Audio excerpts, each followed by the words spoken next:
quand j'ai regardé la montre au bout de 3 heures de course et que je me suis dit, bon, au bout de 2 heures, 2-3 heures et que je me dis, il m'en reste 5 en gros, là, tu te dis, bon, en fait, pourquoi tu penses à ça? Oublie. Moi, bizarrement, j'ai l'impression que je souffre beaucoup plus sur un 10 bornes que sur un marathon, par exemple.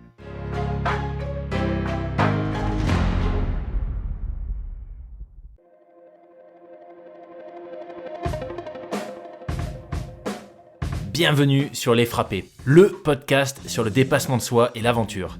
Je suis Loïc Blanchard, entrepreneur, coach et préparateur mental certifié. J'ai été pendant plusieurs années sportif de haut niveau en judo avant de quitter les tatamis pour me consacrer à des sports de plein air comme le triathlon ou partir m'évader sur des treks engagés. Récemment, je suis devenu finisher de la PTL, un ultra-trail de 340 km autour du Mont Blanc organisé par l'UTMB. Depuis la création des Frappés en 2020, j'ai 2 objectifs. Le premier, c'est de vous faire découvrir des univers fascinants, qui font rêver.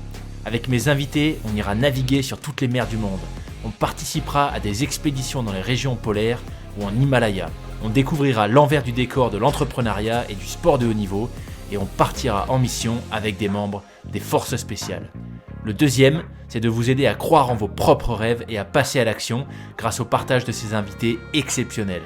On sous-estime largement ce dont on est capable physiquement ou mentalement et je suis convaincu qu'une petite conversation peut déboucher sur de grands changements. On a en moyenne 4000 semaines à vivre sur Terre, alors autant les vivre à fond.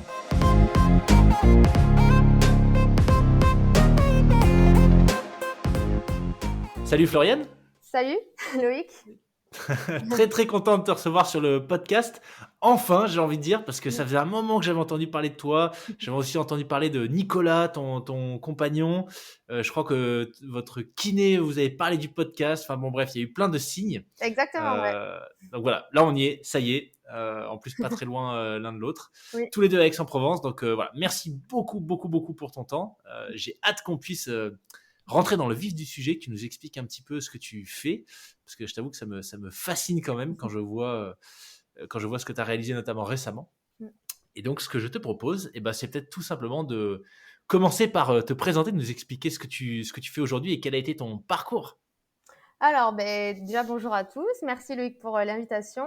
Donc, je m'appelle Floriane Hodge, je suis toulousaine, j'habite à Aix-en-Provence depuis maintenant 10 ans. Et dans la vie, je suis contrôleuse aérienne, donc depuis, pareil, une dizaine d'années. Et j'adore mon métier, je dirais que c'est un peu aussi mon autre passion avec la course à pied. Et du coup, je cours, on va dire, depuis un peu toujours parce que j'ai fait un peu d'athlé étant plus jeune. Ensuite, j'ai fait des années de foot féminin en région toulousaine. Et ensuite, en arrivant sur Aix, c'est vrai qu'au lieu de retrouver une équipe féminine de foot, je me suis dit pourquoi pas me lancer, pourquoi pas faire un peu de course à pied, sachant que pour le foot, on est toujours un peu obligé de garder une condition physique. Donc, je courais, on va dire, 1 à 2 fois par semaine quand il n'y avait pas forcément d'entraînement de foot, quoi. Et du coup, j'ai fait un premier marathon en 2014, un peu sur un coup de tête, on va dire. Ok. Et ensuite, je me suis dit, c'est plutôt cool. Et du coup, je me suis dit, j'aimerais bien essayer de progresser. Et puis, c'était l'occasion aussi de rencontrer du monde sur Aix, etc. Parce que moi, je n'étais pas forcément de la région non plus. Donc, j'ai rejoint le club d'Aix-Athlé-Provence en 2016. Et depuis, voilà, je cours encore. Excellent. Alors, tu le dis pas, mais tout récemment, tu viens quand même de faire, de pulvériser un record qui était le record d'Europe, je crois, c'est ça, sur le Ouais. 100 km. Oui, c'est ça. Voilà, donc 100 km déjà, bon, tu dis que tu cours un peu, tu n'as pas précisé la distance, mais 100 km, que tu as fait en 7 heures, alors j'ai 7h42 l'ancien record, et le tien c'est 7h04. 7h04, Ouais. punaise. Ok, donc voilà, ça positionne un peu, le contexte quand tu dis que tu cours. Je savais pas par contre que tu étais toujours contrôleuse aérienne. J'avais vu que tu avais commencé, je savais que c'était la formation que tu avais eue. Oui. Comment tu arrives, peut-être pour commencer par ça, comment tu arrives à jongler entre ta prépa pour finalement des distances complètement folles où j'imagine qu'il y a beaucoup de volume d'entraînement, ou pas d'ailleurs, tu vas nous le dire, et un métier où il faut quand même être assez lucide, je suppose. Oui, c'est sûr. Pour l'instant, c'est plutôt bien passé. Après, c'est vraiment depuis, on va dire, l'an dernier que j'ai fait une aussi grande distance que j'ai décidé de monter, on va dire, sur 100 kilomètres. Avant, je faisais plus du marathon, donc c'était aussi Ouais. des gros volumes d'entraînement, mais on va dire, j'ai pas commencé. Enfin, depuis 2016, je suis montée crescendo, quoi. Avant, c'était 2-3 entraînements par semaine maxi. Et c'est vrai que l'an dernier, je suis passée à 2 entraînements par jour, quasiment tous les jours. Donc, c'est vrai que ça a changé. Bon, mais après, mon rythme de vie a changé aussi. Tout s'est mis en place un petit peu au fil des mois et des années.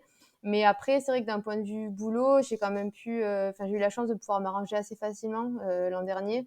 Notamment pouvoir poser des congés pour les grosses semaines d'entraînement parce que bah oui, c'est vrai qu'il y a quand même du gros volume.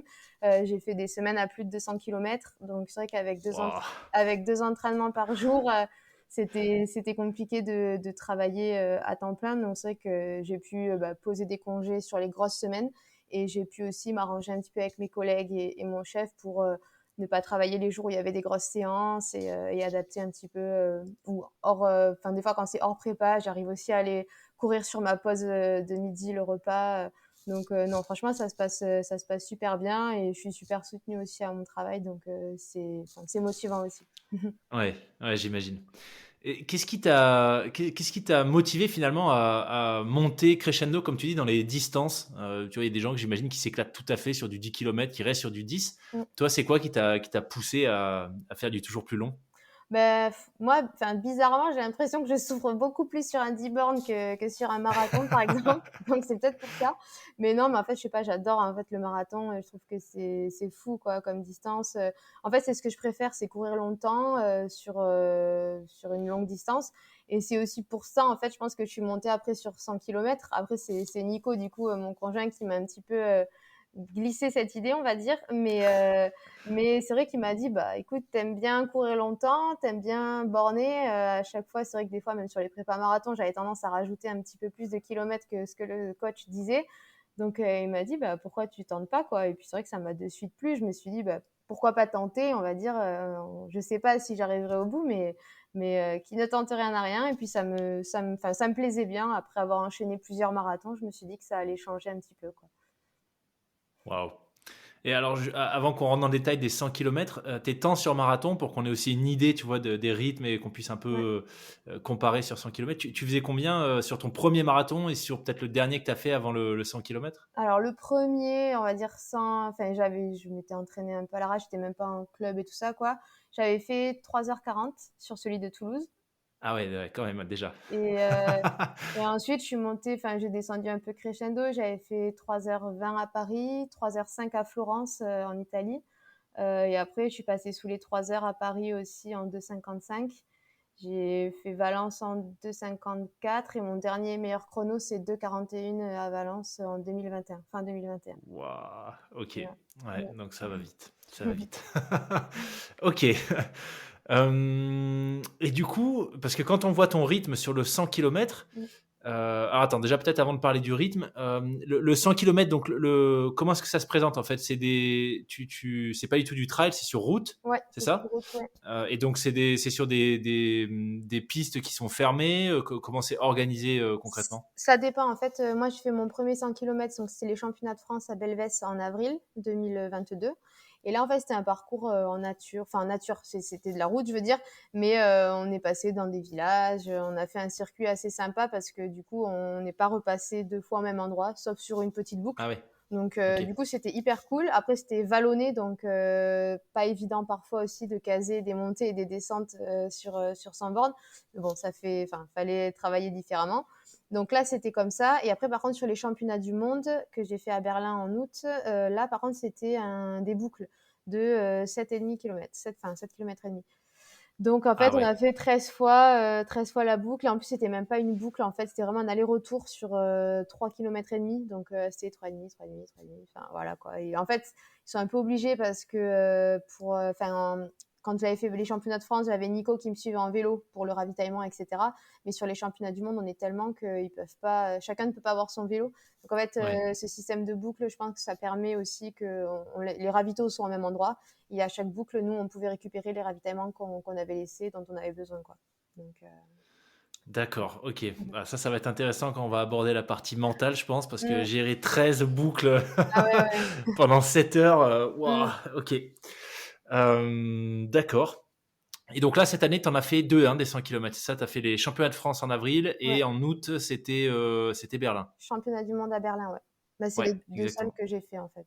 Ouais, ok, d'accord. Ouais, punaise, Mmh. t'attaques fort. Donc, Mmh. championne du monde sur ta première participation, c'est Mmh. pas mal. Ok. Alors, du coup, si on rentre un peu dans le détail, tu dirais, comment t'expliquerais l'effort sur un 100 km versus un 42? Comment est-ce que tu le gères? Est-ce qu'il y a des douleurs? On parle tout le temps du fameux mur du Mmh. 30e sur le marathon. Est-ce que tu as l'équivalent sur un 100 km? Ça se présente comment? Bah, c'est vrai qu'on m'en avait un peu parlé avant. Je m'étais assez renseignée auprès de personnes qui avaient déjà fait des 100 kilomètres parce que bah, moi, je ne connaissais pas trop. On m'avait plutôt parlé du mur, enfin, au marathon, c'est le mur du 30e. Là, on m'a parlé du mur du 70-80. Déjà, tu Ok. te dis, bon, ok, si j'arrive là, bon. Et après, tu te dis, bon, prendre le mur sur marathon, c'est déjà pas rigolo. Donc, prendre le mur sur 100 bornes, je pense que c'est encore moins drôle. Donc le but c'est quand même de l'éviter ce mur ou au moins de le reculer au maximum quoi. Donc après l'effort il est assez similaire, c'est-à-dire que ça reste quand même de l'endurance, même si bien sûr sur marathon on va quand même beaucoup plus vite que sur 100 bornes. Mais voilà, je pense que c'est ce que j'aime dans cet effort, c'est que c'est beaucoup de la résistance et il n'y a pas trop de notion de vitesse et après Ouais, c'est aussi bah, gérer sa course encore plus sur 100 km, c'est-à-dire que vraiment s'écouter et respecter une allure qui nous semble facile au début, bien sûr, parce qu'il faut la tenir sur beaucoup de kilomètres. Donc voilà, c'est tout ce qui me plaît en fait sur les efforts longs. excellent. Enfin, tu dis qu'il y a moins la notion de vitesse, mais tu étais quand même à quoi? 14 km/h, c'est ça? Ouais. Donc voilà. Ouais. Mais ok, ok. Et d'ailleurs, vraie question par curiosité, parce que moi j'ai fait qu'un seul marathon et je me suis pris ce fameux mur au 30e. Mais il y a quoi en fait derrière ce mur? Physiologiquement, ça correspond à quoi? À une déplétion de certaines ressources? Tu sais T'avances un petit peu ce plus. qu'il y a? En fait, les jambes, elles avancent plus. C'est-à-dire que tu as les jambes un peu coupées, quoi. J'ai failli le prendre à Valence il y a 2 ans, vers le 30e, j'ai baissé en fait mon allure. Et en fait, ouais, c'est que t'as envie d'avancer, mais tu n'arrives plus à garder le rythme que t'as.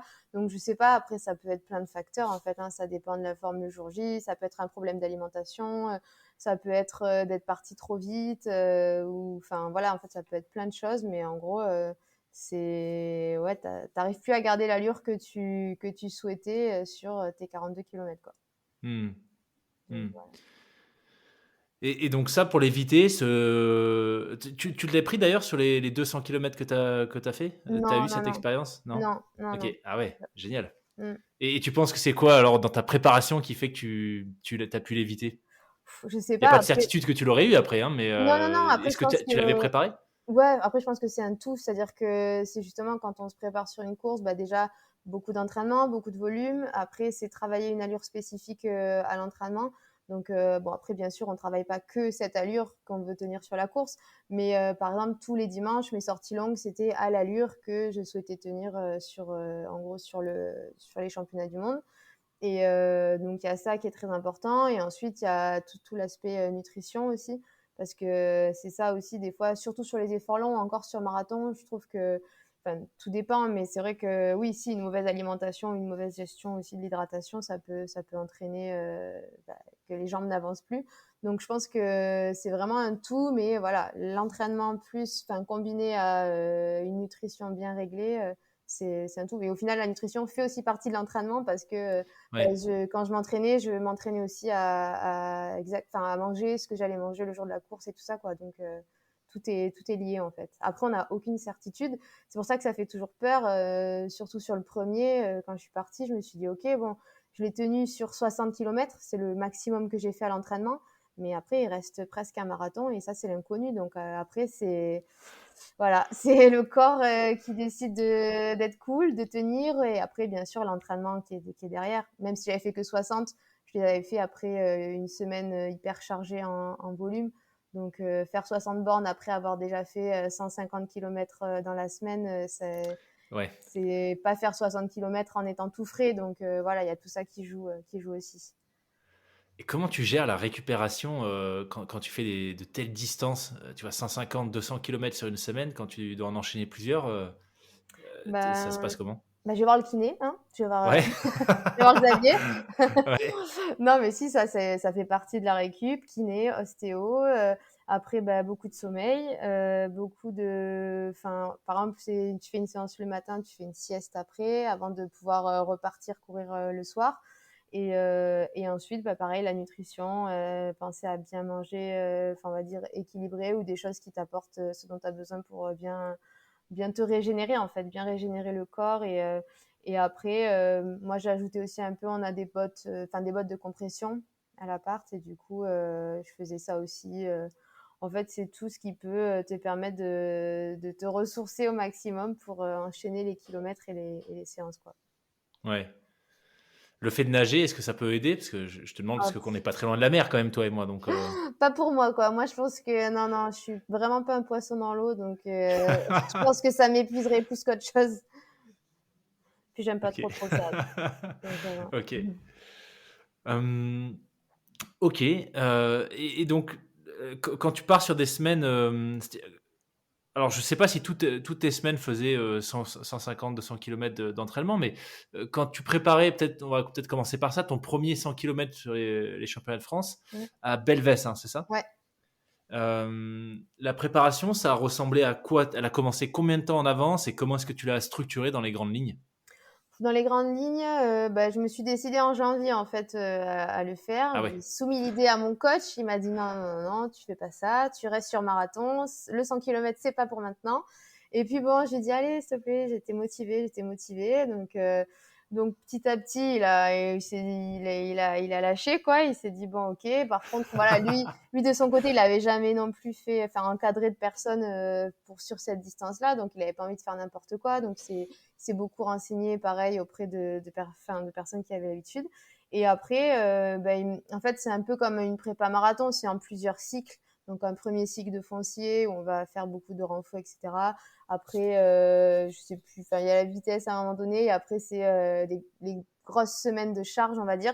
Et ça, on avait eu la chance de pouvoir partir au Kenya avec Nico, parce que justement, on avait prévu de partir à ce moment-là.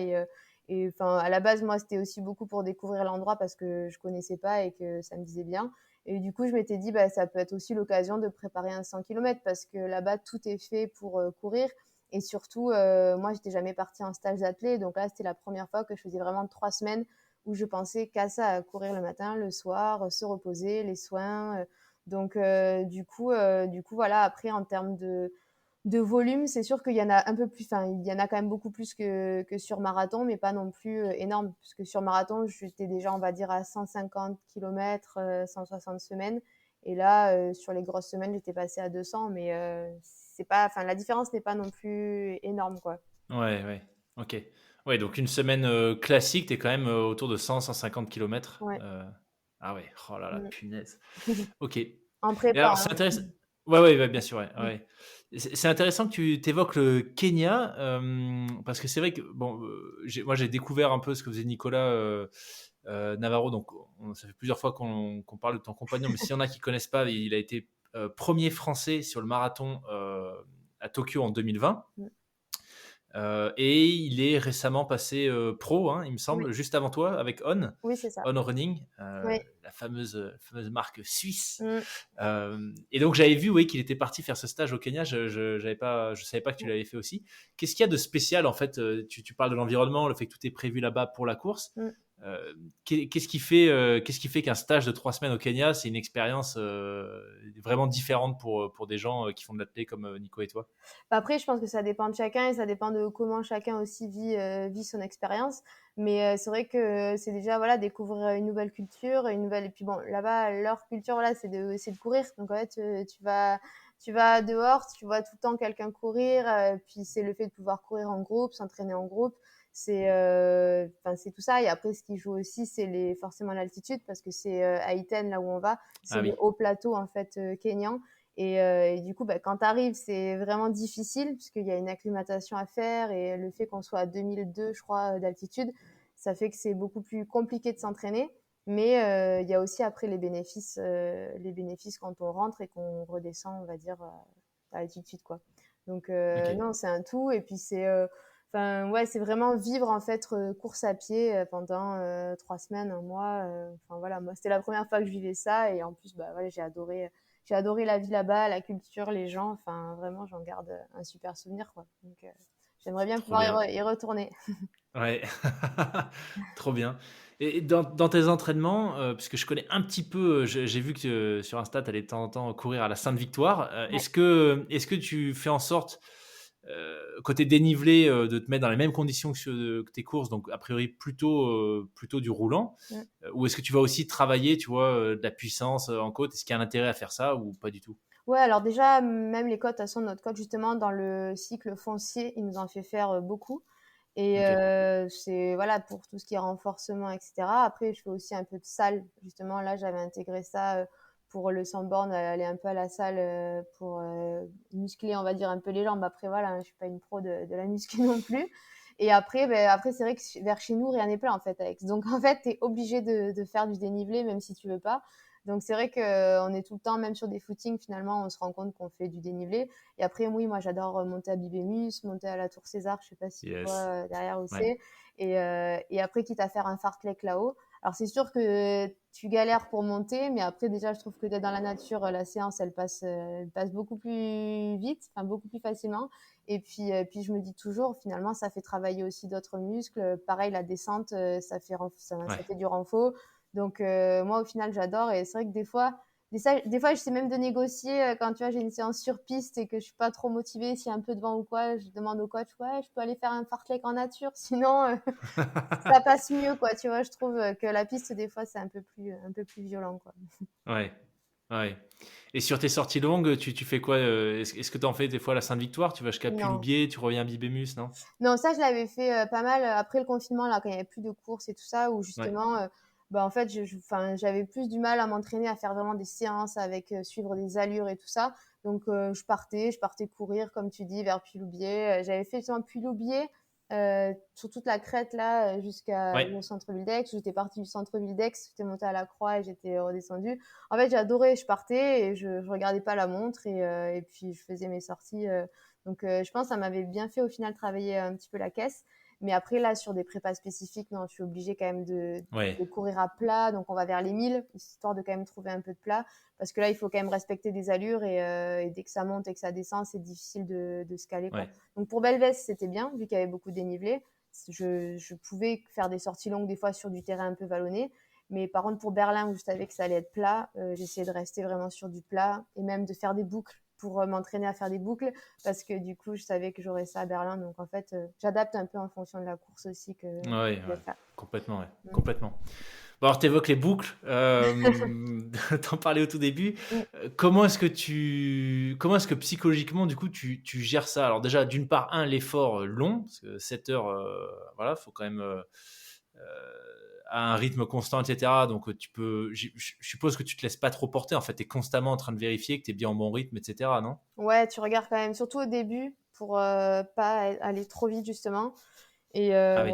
bah, parce qu'au début, t'es forcément sur un rythme où t'es bien, parce que du coup, voilà, il faut le tenir longtemps.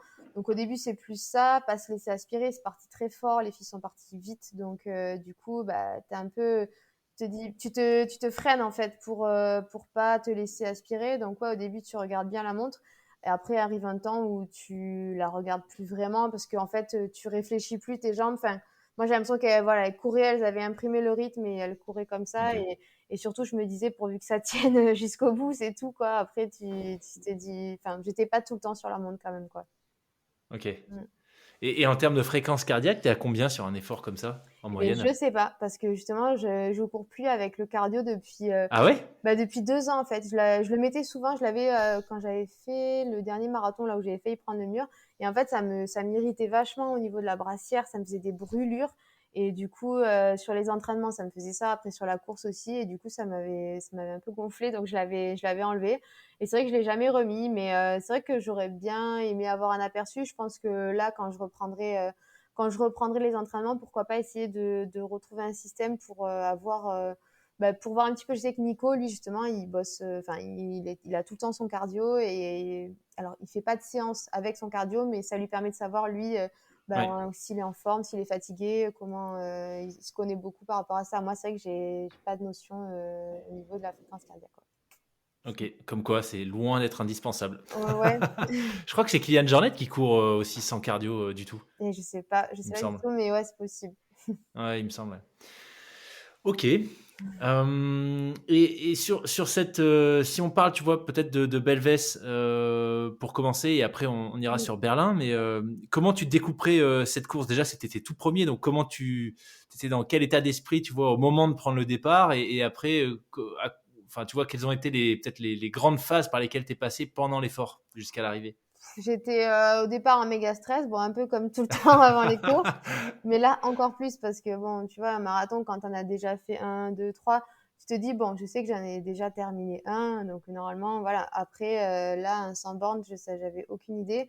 Et après, je me disais, bon, ben, au pire, si j'y arrive pas, c'est pas grave. Et puis, après, ce qui était cool, c'est que j'étais avec Nico tout le long, donc finalement, j'étais assez rassurée quand même de me dire, bon, voilà, il est là.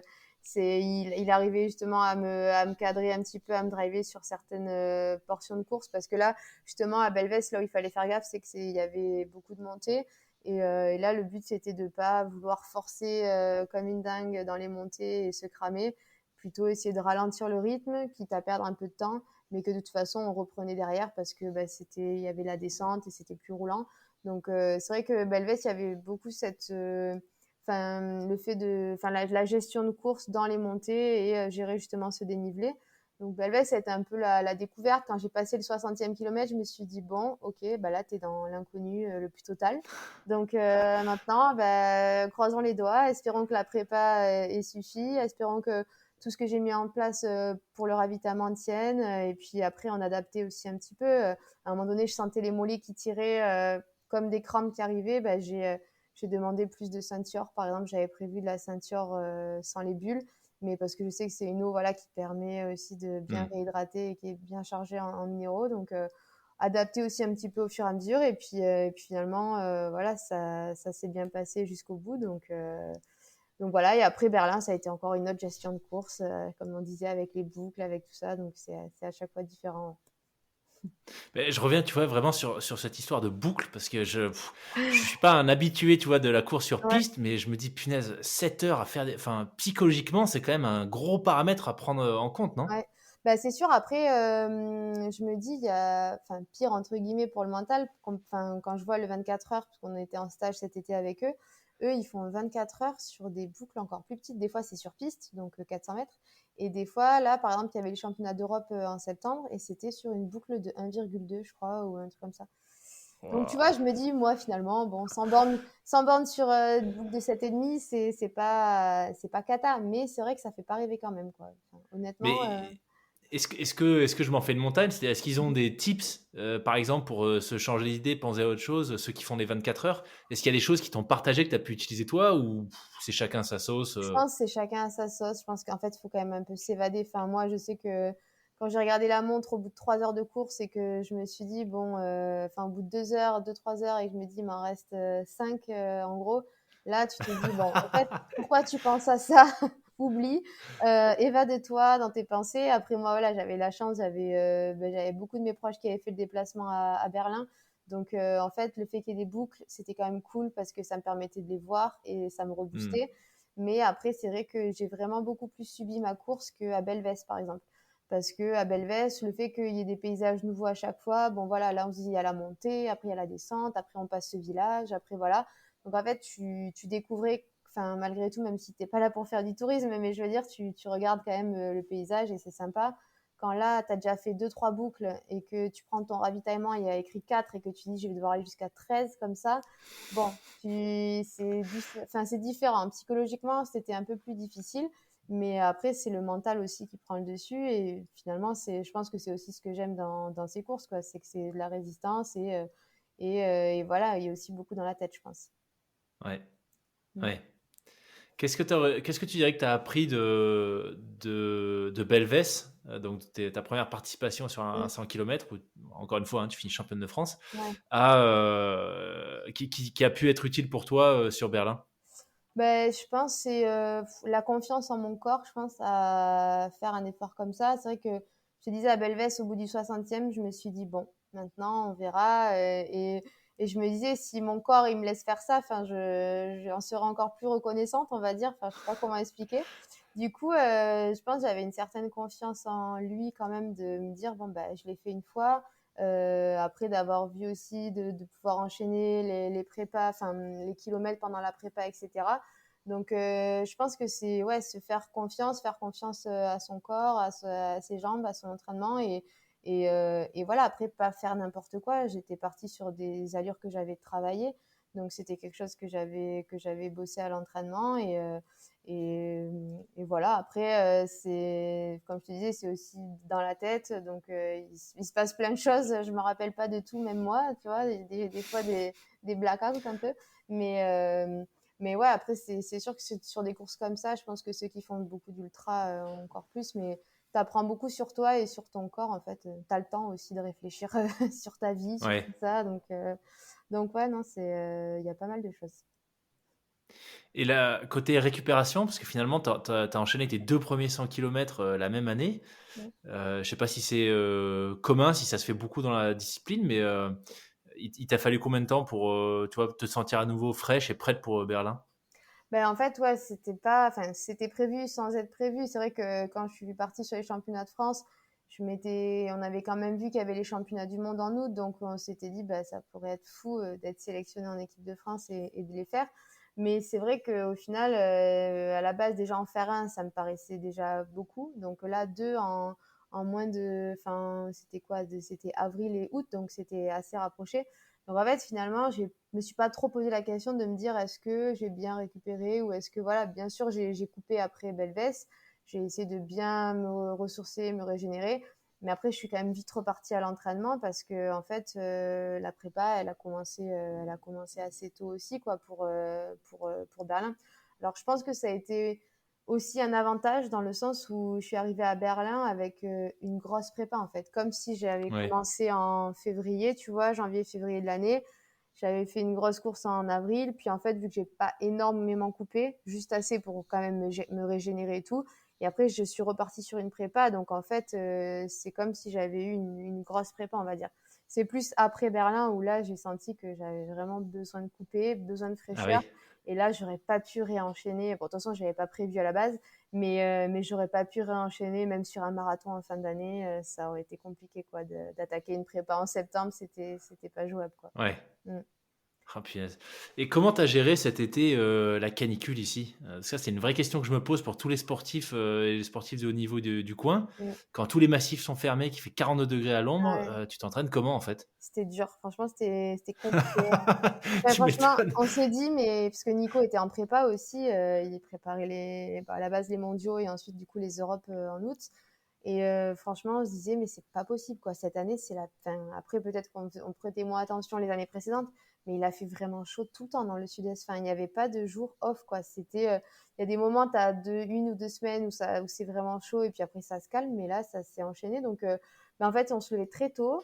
On faisait les séances le plus tôt possible pour qu'il y ait un minimum de fraîcheur. Et après, bah, le soir, on y allait tard sans pouvoir non plus y aller trop tard parce qu'il fallait quand même qu'il y ait un temps de récup entre la séance du Eh oui. soir et celle du lendemain matin. Et en plus, on se levait super tôt. Et en même temps, on pouvait pas se coucher trop tôt parce il faisait tellement chaud et l'été, c'est plus compliqué. Donc ouais, non, ça, c'est vrai que ça a été un autre paramètre assez compliqué à gérer, la chaleur. Mais voilà, on s'est adapté et au final, quand je vois le froid qu'il fait en ce moment, en fait, je me dis, enfin, je sais pas ce qui est le pire en fait, parce que le froid, franchement, j'aime pas du tout. Donc, je me dis finalement, c'est peut-être plus facile de s'entraîner quand même quand il fait chaud, voilà, quitte à se lever tôt et à subir un peu parfois à la fin des séances. Non, le plus compliqué, c'était sur les ravitaillements parce que là, tu pouvais pas te dire, au pire, je bois pas ou au pire, non, non, là, Ouais. il fallait être tout le temps. Moi, je cours tout le temps avec ma flasque. Enfin, là, je courais tout le temps avec ma flasque. Et sur les sorties longues, il fallait que je sois tout le temps accompagnée parce que là, par contre, tu peux pas survivre sans eau. C'était pas Ouais. possible, quoi. Ouais. Non, c'est clair. Mm. C'est clair. Alors, si j'ai bien compris, vous vous êtes entraîné avec Nico ensemble cet été. Tu dirais que c'est quoi en quoi est-ce que ça influence, tu vois, tout ton parcours de sportif, le fait bah, d'être avec un coureur d'un excellent niveau aussi? Moi, ce que je dis, c'est que je pense que ça m'a forcément tiré vers le haut parce que voilà, après, du moment qu'on s'est mis ensemble, de vivre ensemble, vivre avec lui, c'est vrai de voir un peu son hygiène de vie, de voir ce qu'il mettait en place pour ses entraînements et tout. Finalement, je me suis un peu mis aussi dans ce process-là sans vraiment, enfin, c'est pas, enfin, je le voulais en fait, ça me plaisait bien, mais c'était pas dans le but au début de vraiment performer à fond et tout. Ça s'est fait un peu naturellement. Et du coup, forcément, je pense que c'est ce qui m'a motivée. Ou des fois, c'est ce que je dis souvent quand lui, par exemple, il avait 2 entraînements par jour. Bon, moi, je faisais jamais ça avant. J'en faisais un déjà le matin et puis ça allait. Puis des fois, je le voyais aller courir le soir. Donc, je me disais, bon, ok, moi, ça me va. J'ai bien envie d'aller recourir ce soir. Et donc, j'ai commencé un peu aussi à doubler comme ça. Ça s'est fait un peu naturellement. Et puis après, le fait d'avoir le même rythme de vie, le même, enfin, tout la même hygiène de vie, c'est vrai que ça aide aussi, quoi. Donc, toute notre vie, elle est calée en fonction des courses, des entraînements, tout ça. Et du coup, ça se fait assez naturellement. Et je pense que c'est ce qui m'a aidé, enfin, forcément, enfin, à faire tout ça, Ouais. en arriver là, quoi, on va dire. Hmm. Et donc, vous avez maintenant le même partenaire, Oui. On Running. Mm. Qu'est-ce que ça a changé pour toi, du coup, d'obtenir un premier sponsor, enfin un premier partenaire? Mais là, Attends, on d'ailleurs, partenaire, sponsor, à chaque fois, je m'embrouille. sponsor, ouais, Par- c'est Sponsor, enfin, ouais, équipementier, quoi, on va dire, en gros. ouais, C'est une aide, voilà, parce qu'on a tout l'équipement, une aide aussi financière à côté. Et c'est vrai que pour moi, c'est quand même un grand soutien. C'est une fierté aussi, voilà, de représenter cette marque, d'être dans la même équipe aussi que Nico. Et après là, ça a rien changé, on va dire, à ma vie. Enfin, pour l'instant, enfin, je vais pas m'arrêter de travailler non plus, même si je vais pouvoir bénéficier d'un aménagement quand même de temps de travail suite à mon titre de championne du monde de cet été. Mais après, voilà, ma vie, elle n'a pas foncièrement changé. J'ai pas envie qu'elle change non plus. Donc, non, on va dire que c'est un plus, c'est un gros bonus et une grande chance surtout. excellent. Mhm. Excellent. Et je ne sais pas si tu avais communiqué dessus, mais au moment où on enregistre, il y a eu il y a eu un gros sujet. En tout cas, moi, j'ai vu passer beaucoup d'articles sur LinkedIn avec Clarisse, la skippeuse qui a été, Ouais, qui pourra pas prendre le départ du Vendée Globe parce que ouais, son sponsor l'a lâché j'ai vu, parce ouais. elle est enceinte. Mm. Toi, tu l'as annoncé, t'expliquer, je crois, j'ai vu, je sais plus où est-ce que j'ai vu ça, que tu l'as, t'as partagé avec On Oui, avant que le contrat soit signé, hein, c'est oui, ça, que tu es enceinte. oui. Euh, Est-ce que ça te semble, enfin, d'un côté, tu dirais que finalement, il y a un sujet sur la place de la femme dans le sport, dans l'athlétisme, dans la course en général, ou ça t'a pas vraiment surpris qu'ils prennent la décision de s'engager avec toi, Bah, euh, si, je pense même en étant enceinte? il y a un sujet, je pense, parce que, comme on le dit, ça fait quand même un petit peu parler, donc c'est que c'est pas, on va dire, commun. Après, moi, de mon point de vue, ça me paraissait complètement normal. Je me serais pas vue Ouais. signer le contrat et puis un mois après leur dire, bon, en fait, je suis enceinte, donc l'année 2023, ça va pas être du tout celle qui était prévue à la base, enfin, voilà, de ce que eux pouvaient penser. Et après, comme je disais, en fait, il y a eu 2 réactions, quoi. D'un côté, certaines personnes me disaient, ah ouais, c'est génial, enfin, franchement, c'est top, c'est super classe de leur part. Et moi, je le pense aussi. C'est vrai que ils auraient pu modifier quelques lignes du contrat et dire, voilà, nous, on s'attendait pas à une année comme ça pour 2023, donc on modifie quelques clauses, on va dire, dans le contrat. Et à côté de ça, il y a d'autres personnes aussi qui m'ont dit, en fait, non, c'est juste normal, quoi. Enfin, je veux dire, Hmm. tu as le droit d'être enceinte, c'est pas, enfin, je veux dire, quand bien même je signe le contrat 2 mois après, je me blesse, j'en ai pour 6 mois Ouais. c'est un petit peu pareil. Et finalement, donc bon, du coup, je pense qu'il y a les 2 avis, mais c'est quand même important de le souligner parce que, voilà, comme on le voit encore récemment avec la Banque Populaire, du coup, qui n'a pas soutenu, c'est vrai que je me dis, enfin, voilà, quoi, c'est important de le dire et surtout, enfin, quand ça se passe bien et quand ça se passe pas bien aussi parce que c'est quand même pas normal.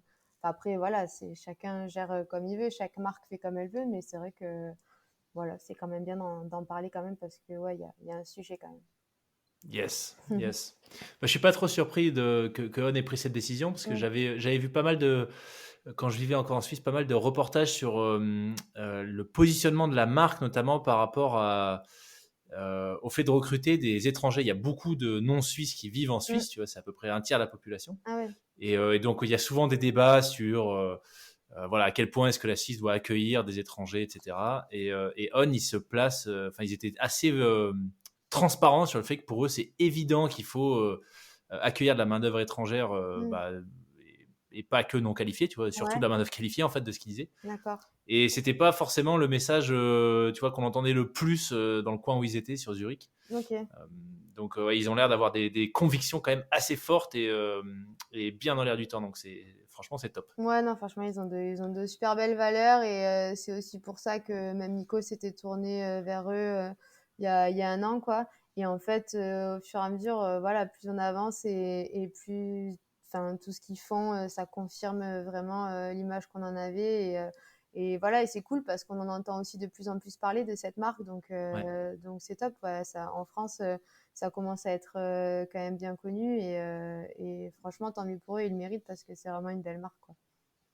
Ouais, ils arrivent en France, Mmh. d'ailleurs. Ah oui, oui, ouais, Ouais. bah, beh, après ils arrivent, enfin nous forcément on connaît, on entend parler. C'est vrai que là des fois il y a des gens quand on leur dit On, bon ils sont pas encore au courant, mais quand même dans le monde du running on en voit, enfin beaucoup, de plus en plus de gens qui courent avec des On, qui maintenant ouais c'est rentré, c'est quand même, alors qu'il y a je pense 2 ans, c'était quand même pas comme ça là en France ouais ils commencent à signer aussi, d'autres athlètes, français. Et ouais, rien que de voir en fait des gens courir en on, je trouve que on en voit de plus en plus en tout cas. Ouais, ouais. Parce que en Suisse, c'est une marque très casual aussi, tu vois. Ouais. Il y a plein de gens dans la rue pour aller faire leurs courses qui sont en Ah on. oui, oui, Tu vois vraiment la marque partout, partout, partout, hein. c'est ça, ouais. Ben nous, C'est assez fou. quand on y est allé, toi, t'as vécu à Zurich, non, c'est ça aussi? Moi, j'ai vécu En Suisse. en Suisse allemande, mais pas à Ah oui. Zurich. J'étais Ah ok. à Bâle, D'accord, ok. Mais c'est vrai que nous on y allait donc à juste, 1 heure de Zurich. d'accord. Nous on y allait juste quelques jours et c'est vrai qu'on voyait tout le monde en on. On disait ouais Ouais, c'est ouais, fou parce que bon en France c'est quand même pas ça quoi. ouais. Mais oui oui c'est vrai il y en a pas mal. Yes, trop bien. Mm. Excellent. Du coup, bon, bah voilà, 2023, tu l'expliquais, le focus va pas forcément être sur la course. Non. Est-ce que depuis ces championnats du monde, tu te projettes du coup sur d'autres courses à venir, d'autres formats? Est-ce que tu as déjà tu vois, un programme sur les X prochaines années? Alors X prochaines années, non, je pense pas. Mais par contre, oui, à plus court terme, on va dire, bon là, c'est sûr que je vais déjà attendre de voir l'accouchement, comment ça se passe, comment je récupère derrière. Mais c'est vrai que je suis déjà hyper motivée à reprendre en fait. Et après, repartir plutôt sur du marathon, pas Ok. repartir sur du 100 bornes de suite. C'est vrai que ça me manque un peu le marathon finalement parce que bah, du coup, avec les 100 km, j'en ai pas fait l'an dernier. Et du coup, pourquoi pas repartir sur cette distance en reprise. Donc, j'ai dans le viseur, pourquoi pas le marathon de Valence en fin d'année. Mais après, voilà, pour vraiment une reprise et sans objectif, vraiment pour le plaisir. Et puis voir après, petit à petit, comment j'arrive à récupérer, comment on arrive à s'organiser aussi avec un bébé, parce que je pense que c'est pas la même organisation. Mais bon, du coup, je pense quand il y a la motivation, ça peut, enfin, je pense que ça peut suivre quand même derrière, donc on verra. Je pense que ça sera au jour le jour quand même. Ouais, Mm. ouais, excellent. Bah, ce qui serait complètement fou, c'est qu'on vous retrouve Nico et toi sur un format marathon olympique. Ça serait complètement dingue. Oui, mm. Ouais, ça reste un rêve, je pense, mais Nico, c'est vrai que ça se dessine doucement et on est super content de son dernier chrono à Valence. Là, il va faire Séville dans quelques jours, ouais, on espère qu'il pourra confirmer aussi ce chrono-là. Après, bon, pour moi, ça sera plus compliqué, mais bon, je veux dire, il faut y croire, il faut essayer de s'entraîner et puis on verra. Mais bon, si déjà j'y suis en spectatrice parce que Nico y est, ça suffira à nous rendre heureux, je pense. Yes. Et le trail, c'est une discipline qui t'attire? Ouais, j'aime beaucoup. Franchement, j'en ai fait quelques-uns. Je trouve ça vraiment cool. L'été, en général, j'aime bien couper. Ouais. Et du coup, enfin voilà, je fais plus de séances piste, plus de séances spé, on va dire, voilà. Mais j'adore bah, faire des trails, faire des courses. J'ai fait un peu de triathlon aussi, j'aimais bien avec mon frère. Et trail, non, j'ai vraiment adoré. Après, je sais que je manque énormément de technique. Je suis pas dans les descentes et tout, je suis pas à l'aise. Et pour l'instant, je me vois pas faire que ça. parce que je préfère quand même la route. Donc Ok. je le travaille pas, on va dire spécifiquement, mais je pense que plus tard, peut-être que voilà, quand j'arrêterai de faire un peu la route ou peut-être que j'en aurai marre, c'est sûr que je pense que je me tournerai un peu vers le trail parce que je trouve ça trop cool, quoi. Et même les longues distances, je me dis que ça doit être fou. Tu vois des paysages de dingue tout le long. Enfin, c'est sûr que là, c'est pas des boucles sur bitume de cette Ouais, bande, bah quoi. c'est ça, ouais. Du coup, pour les trailers, ils doivent se demander, je comprends, qu'est-ce qui nous pousse à faire ça, mais ouais, non, ça me plairait quand même bien de faire du trail peut-être plus tard. Bah, c'est vrai qu'en plus sur le long, tu vois, comme t'expliquais que ce qui te plaît sur les 100 kilomètres, c'est l'aspect mental. Ouais. Je me dis que tu vois, il y a peut-être, j'aurais tendance à dire qu'il y a peut-être plus de possibilités encore dans le long et du Mm. coup d'aller se titiller sur la partie mentale en trail que sur route. Tu vois. Après, la gestion du sommeil, Ouais, ouais. les passages techniques de nuit, comment tu gères ça, enfin, c'est Ouais, non. infini. Ouais, là, je pense que j'en suis pas encore là, mais ouais, c'est vrai que ça me plairait, moi, vraiment plus pour les paysages, quoi. Me dire que Ouais, tu te retrouves dans des endroits de dingue et que tu y allais par tes propres moyens, voilà, en courant, c'est génial, quoi. yes, yes. Alors, t'expliquais au tout début de notre échange que ça te paraissait complètement fou quand tu as commencé à courir de pouvoir faire, tu vois, un 100 km ou ne serait-ce que de t'entraîner 2 fois par jour.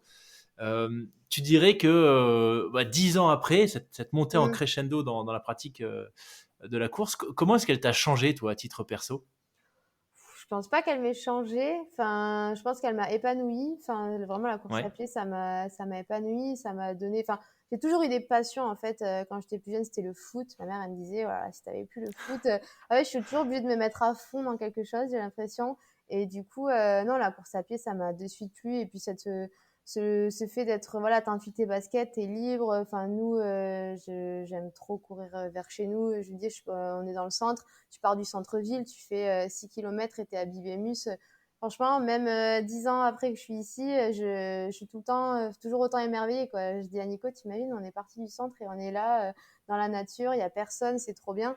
Donc, non, franchement, je pense que c'est cette liberté, c'est le fait d'avoir une motivation au quotidien. Alors, c'est sûr que ça peut être vu comme beaucoup de fatigue, beaucoup de sacrifices aussi, parce que des fois, bah non, ce soir on peut pas sortir parce que demain on a la sortie longue. Donc peut-être certaines personnes trouvent ça pas rigolo ou pas cool, mais au final, quand toi c'est ce que t'aimes et que t'adores, enfin tu vois pas ça comme des concessions.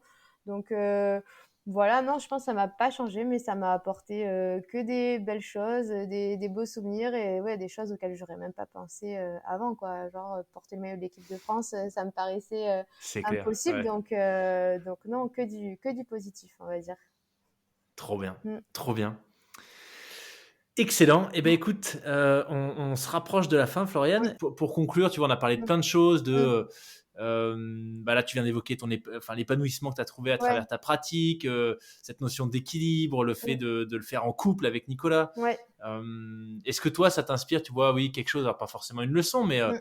un message qui te semble important pour celles et ceux qui, tu vois, réfléchiraient à se lancer, pourquoi pas, dans la course à pied ou dans une autre discipline. Bah après, moi, je trouve que ce soit la course à pied ou c'est ce que je dis des fois, ça peut être aussi un autre sport parce que moi, c'est vrai que c'est ça dans lequel j'ai trouvé mon équilibre, comme tu dis, mon épanouissement, une motivation, voilà, de se lever le matin, d'avoir un but, d'avoir, bah voilà, quand tu as une course de prévue dans quelques semaines, bah, ça te fixe un objectif et je trouve que ça Ouais, motive au quotidien.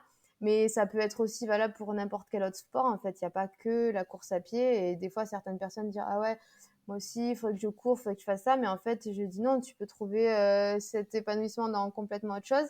En fait, c'est du moment qu'il y a du plaisir. Et je pense que c'est surtout ça qui est important, c'est d'avoir toujours du plaisir dans ce qu'on fait.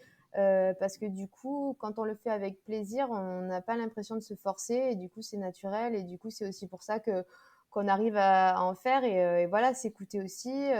Couper quand il y a besoin de couper, ne pas culpabiliser de ne pas faire une séance ou un entraînement. Après voilà, c'est pas non plus tout beau tout rose. Forcément, il y a des fois c'est plus difficile. Il y a les prépas, elles sont longues parfois et des fois il y a toujours un peu de pression de vouloir bien faire, de vouloir tout ça, mais du moment qu'on fait ça avec plaisir, voilà que des fois c'est aussi partagé avec les personnes qu'on aime, que ce soit nos conjoints, nos familles qui sont toujours aussi sur les courses et tout ça, ben, c'est vrai que ça fait une bonne émulation et je pense que c'est ce qui ouais. permet aussi voilà d'avancer d'essayer de faire à chaque fois plus ou mieux. Enfin, en tout cas, c'est ce qui nous motive aussi au quotidien, quoi. Génial. Voilà. Génial, trop bien. Et écoute, un grand merci Floriane, c'était super d'en apprendre plus sur tout ce que tu as réalisé, ton approche de la course, franchement génial. Merci Et à puis toi. peut-être qu'on va se croiser d'ici la fin de l'année à C'est la ça. Sainte-Victoire, qui sait. Alors d'ici la fin de l'année, d'ici juin, je pense pas, mais Ouais, peut-être après. pour ta Ouais. reprise. C'est ça, ouais. Faut que j'ai une chance de courir avec toi au même rythme. Donc Avec grand voilà, ça sera plaisir. juste pour ta reprise. Avec grand plaisir. Merci à toi Merci pour Floriane. l'invitation.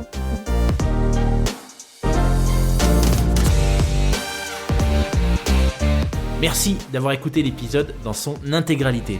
J'espère que vous avez pris autant de plaisir que ce que j'en ai eu à l'enregistrer. Si vous avez des feedbacks, vous pouvez me contacter sur le compte Instagram du podcast, lesfrappés.podcast, ou par email à hello@lesfrappés.com. Je fais mon maximum pour que vous viviez de super expériences audio avec mes invités. Chaque épisode demande beaucoup de temps et d'énergie. Si vous appréciez mon travail, la meilleure façon de me soutenir, c'est de partager cet épisode à au moins 3 personnes qui aiment se dépasser. Si vous écoutez le podcast sur Apple Podcast ou Spotify, prenez quelques secondes de votre temps maintenant pour m'y laisser une note 5 étoiles et un commentaire. Merci beaucoup pour votre fidélité, à la semaine prochaine pour un nouvel invité.